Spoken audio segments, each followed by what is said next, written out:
Assalamualaikum warahmatullahi wabarakatuh. Alhamdulillah, kita lanjut untuk pemahari berikutnya, yaitu klien nomor 1781. Mbak Wira ulangi, klien nomor 1781.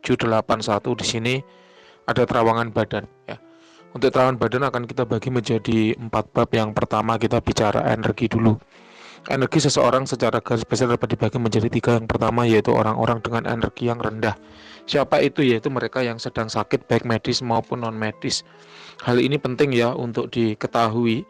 Kenapa? Karena sekarang ini banyak juga orang yang merasa ya kena santet, merasa kena pelet, merasa kena guna-guna, merasa ketempelan jin, merasa kerasukan, merasa ada makhluk halus yang mengganggu dirinya. Nah, apabila memang perasaan-perasaan ini adalah benar karena efek dari gaib, maka pada energi seseorang itu akan terlihat. Terlihat apa? Terlihat rendah atau terlihat tidak stabil. Nah, di sini pada klien nomor 1781 Mbak Wira rasakan energi tubuhnya stabil, bahkan cenderung meluap-luap ya. Hal ini menjadi tanda bahwa klien nomor 1781 sedang dalam kondisi sehat walafiat, tidak sedang sakit magic maupun tidak sedang sakit medis.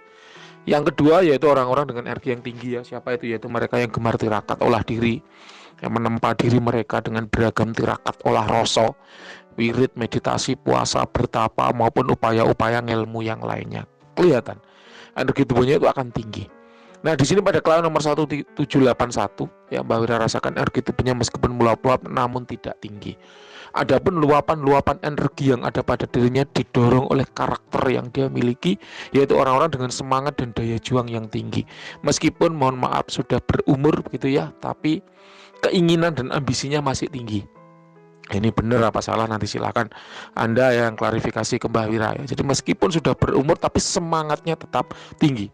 Semangat itulah yang membuat energinya meluap-luap. Namun karena memang mohon maaf kurangnya upaya menempa diri, kurangnya upaya ngilmu, kurangnya upaya-upaya dalam ya mengolah rasa, sehingga untuk energi tubuhnya ini tidak masuk kategori tinggi. Nah, ini betul apa tidak silahkan nanti klien nomor 1781 yang klarifikasi kembali. Oh iya Mbah, mana bener Mbah, udah tua Mbah, kalau mau tirakat ya nggak kuat misalnya, atau oh enggak Mbah, saya masih rutin meditasi misalnya. Jadi ini disampaikan aja, diceritakan aja, kita sharing ya. Orang juga tidak tahu siapa Anda karena hanya disebutkan dengan kode kayak gitu.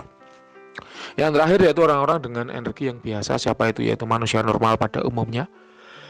Kalau Mbah Wira skalakan ya dari 1 sampai 100, misal yang rendah itu di bawah 60, yang tinggi itu di atas 80, maka yang biasa ini antara 60 sampai 80. Untuk klien nomor 1781 kira-kira kisaran energinya ada di level 76. Memang semangatnya tinggi, luapan-luapan energinya kerasa. Nah, ini ya bagus, daya juangnya hebat.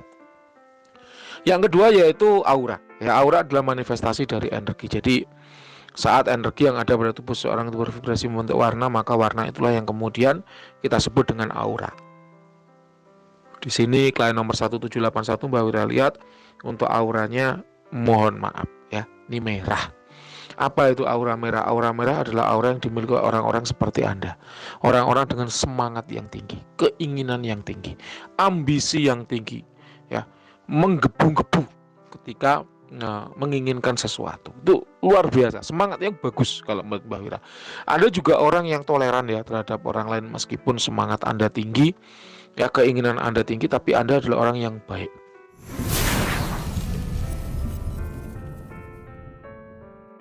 Artinya Anda ya mungkin karena faktor usia ya, pada akhirnya memberikan Anda toleransi pada orang bahwa Anda bisa menerima pendapat mereka. Meskipun aura merah ini karakternya adalah mereka kalau kerja apa-apa itu cepat ya, nggak suka menunda-nunda pekerjaan.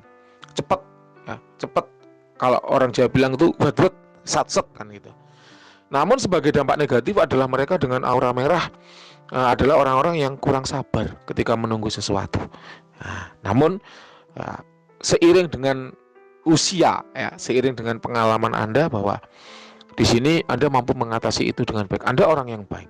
Ya, meskipun aura Anda merah, tapi Anda orang yang sangat toleransi kepada orang lain. Jadi Anda adalah orang yang mampu mengatasi sifat-sifat negatif bawaan dari aura merah dengan baik. Orang dengan aura merah juga orang yang bertenaga, berenergi ya, staminanya bagus, staminanya kuat. Kalau ngomong cenderung keras, karena memang penuh dengan semangat, penuh dengan ambisi, penuh dengan gairah. Nah, tapi dampak negatifnya apa? Orang seringkali menganggap itu adalah perilaku yang kasar dan gampang marah. Nah, inilah. Nah, karena itulah Anda kemudian mengembangkan kepribadian atau karakter sebagai orang yang toleran, orang yang kalau ada orang lain ngomong itu didengarkan dulu baru kemudian ditanggapi. Hal ini yang kemudian mengkamuflase, menutup karakter semangat Anda yang seolah-olah menjadi orang yang tidak toleran terhadap orang lain, tidak mau mendengarkan orang jadi mau. Nah, itulah ya. Ini lagi-lagi faktor usia, faktor pengalaman, faktor jam terbang. Anda memang ya bagaimana juga orang dewasa pasti lebih bijaksana kan begitu. Nah, kemudian yang berikutnya, orang-orang dengan karakter aura merah adalah orang yang punya prinsip kuat, berpendirian teguh gitu ya. Kalau punya keinginan maka akan dikejar sampai dapat, pantang menyerah, tidak mudah putus asa. Tapi sebagai dampak negatifnya, orang-orang dengan aura merah adalah orang-orang yang sulit dinasihati dan sulit menerima pendapat orang lain. Nah, ini juga mampu ditutupi oleh Anda. Yaitu apa? Anda mau kok mendengarkan pendapat orang lain, dan itu terlihat dari aura Anda itu terlihat stabil dan tenang. Meskipun meluap-luap terlihat ya, meluap-luap itu apa ya? Ada hentakan-hentakan tapi dia stabil dan kuat. Ya, jadi tidak menghentak loyo. Kalau dalam istilah fisika itu ada frekuensi ya, jarak antara bukit dan lembah. Nah, itu kalau pada diri Anda itu frekuensinya itu tidak naik turunnya tidak drastis. Jadi naik kemudian stabil di atas. Kayak gitu ya. Itulah definisi dari meluap-luap karena memang aura merah yang Anda miliki. Nampaknya itu juga merupakan pengaruh dari pengalaman, pengaruh dari usia yang Anda miliki sehingga Anda mampu memanage ya karakter-karakter negatif, karakter-karakter kekurangan yang Anda miliki juga dengan baik. Nanti silakan benar apa salah silakan Anda yang klarifikasi ke Mbak Wira ya. Yang ketiga yaitu ada tidaknya negatif di badan. Di sini Mbak Wira tidak melihat ada yang negatif di badan Anda. Hal ini karena memang orang-orang dengan aura merah dikaruniai dengan aura yang tebal, proteksi atau pertahanan alami yang kuat, sehingga ketika ada cincin negatif yang mau menempel itu ya dia terpantul, terhempaskan dengan sendirinya. Jadi menjadi barrier alami atau pagar alami bagi tubuh yang menghalau cincin negatif maupun energi negatif yang mau menempel, baik itu yang sifatnya alami nempel sendiri maupun kiriman bersih, tidak ada masalah ya, aman. Kemudian yang terakhir yaitu khodam badan ya. Ada dua catatan khusus ya untuk khodam badan. Yang pertama yaitu khodam badan adalah khodam yang benar-benar berada di dalam ya, inside your body yang dibaca. Jadi kalau hanya sekedar nempel di luar tidak dibaca. Kenapa? Karena khodam pengisian kalau hanya sekedar nempel di luar ya, nempel di luar tubuh, nempel ngikut gitu, itu sering hilangnya daripada adanya. Jadi kayak pengaruh atau dampak positif pada kehidupan Anda itu kurang. Itulah kenapa tidak Mbak Wira baca. Itu yang pertama. Yang kedua, jangan buat Mbak Wira bertanggung jawab atas omongan praktisi lain seperti, "Mbah katanya praktisi itu saya nak nyari roh kidul, apa bener Mbah?" Itu saya Mbak Wira nggak tahu. Silakan tanyakan ke praktisi yang ngomong, "Mbah katanya dukun B, saya ini punya kodam macan putih, apa bener Mbah?" Silakan tanyakan ke dukun B ya.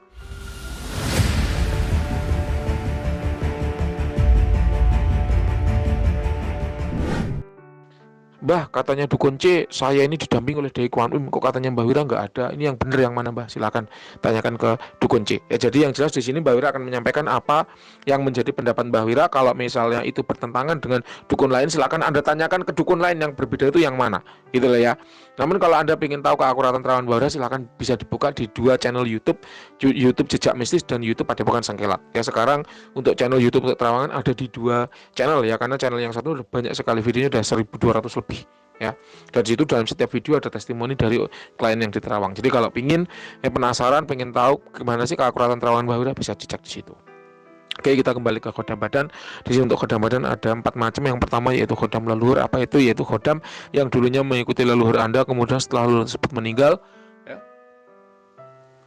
dia mengikuti anak cucunya yang memiliki energi dan aura yang mirip dengan si leluhur tadi. Di sini untuk khodam leluhur ini Mbak Wira melihat ada sosok laki-laki tua berbaju biru. Ya, ini dari jalur ayah Anda. Entah dulunya mengikuti kakek Anda, nenek Anda, ya, neneknya ayah Anda ataupun kakeknya ayah Anda kan. Ayah Anda juga punya orang tua. Orang tuanya ayah Anda kan punya kakek nenek, punya leluhur, punya buyut dan seterusnya. Dan ini dari jalur ayah Anda. Sosoknya ada laki-laki berbaju biru. Dia ikut Anda mungkin sekitar umur 28 30 ya, sekitar umur itu udah agak lama ketika Mbak Wira dulu seingat Mbak Wira pernah ya nerawang ada sebelumnya. Ini Mbak Wira lupa hasilnya bagaimana ya karena udah lama sekali. Ini kok ada gitu lah kodam leluhur. Mbak Wira lihat ini menarik ya. Dia karakternya adalah white entitas ya, lebih cenderung ke white entitas ya, aman tanpa dampak negatif. Untuk karakter dia masuk kategori jin laut ya, jin yang tinggal di laut. Kemudian usia kodam kira-kira 2800 ya, tua lah ya. Kalau Mbak Wira ngomong usia kodam itu 3000 tahun itu berarti tua. Kalau 2800 ya ya udah tua ya, mendekati tua gitu ya. Dengan level power sekitar 86.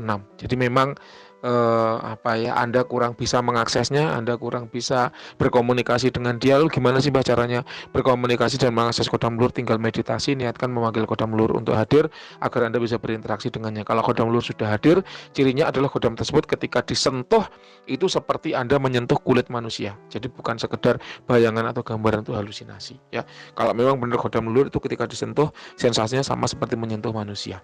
Untuk tuanya sendiri dia lebih ke arah pengasihan ya, menurunkan karakter keras pada diri Anda ya, pengasihan. Kemudian ada tua untuk hoki atau keberuntungan kayak gitu. Yang kedua yaitu kodam hasil pengisian, apa itu? Yaitu kodam yang sengaja diisikan ke badan untuk tujuan tertentu. Ini menurut Mbak Wira tidak ada di diri Anda. Kemudian yang ketiga yaitu kodam keilmuan, apa itu? Yaitu kodam yang mengikuti seorang yang mengamalkan keilmuan tertentu. Ya, ini juga tidak ada di diri Anda. Kemudian yang keempat yaitu kodam yang suka ataupun cinta. Ya, itu juga tidak ada. Oke, sekian untuk hasil terawangnya. Silahkan kalau ada yang kurang jelas boleh ditanyakan. Terima kasih, selamat malam.